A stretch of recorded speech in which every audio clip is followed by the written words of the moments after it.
Moi, j'ai réalisé un marronnier récemment, c'était sur le tourisme à Paris, donc c'est un sujet qui a été maintes fois exploité par les médias. Et donc, puisqu'on n'avait pas vraiment d'informations à donner, si ce n'est qu'il y a beaucoup de touristes à Paris qui viennent voir les beaux monuments, on a donc beaucoup travaillé la réalisation, la mise en image, et donc c'était un sujet extrêmement réalisé.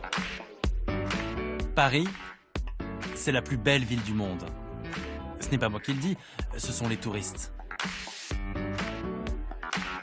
On a eu beaucoup de caméras dans des lieux emblématiques de Paris, donc c'était au Moulin Rouge, on était sur les bateaux mouches, et on a pris un petit décalage aussi pour la narration, c'est-à-dire que on avait un petit clin d'œil léger avec un petit peu d'humour qui permettait de faire passer un petit peu ce thème facilement.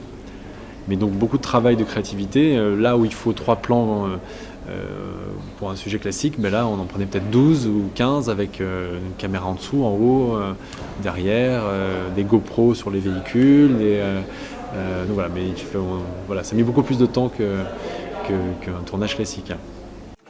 Et pourtant, en coulisses, Jolene est bien réelle. Elle a enfilé son costume de scène, un costume avec beaucoup de plumes et un petit peu de perles.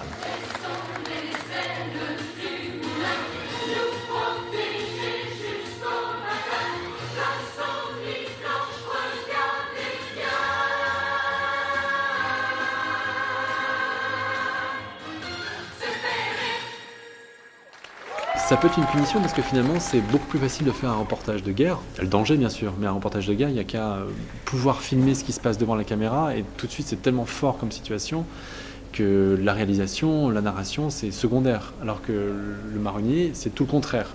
La situation est tellement faible qu'il faut au contraire se creuser les méninges, trouver une façon de filmer pour raconter cette histoire. Mais c'est beaucoup plus facile, paradoxalement, si on met de côté le danger, le fait d'aller loin, de faire un reportage sur un énorme fait divers ou sur un conflit que sur effectivement le retour du beau temps ou la rentrée scolaire.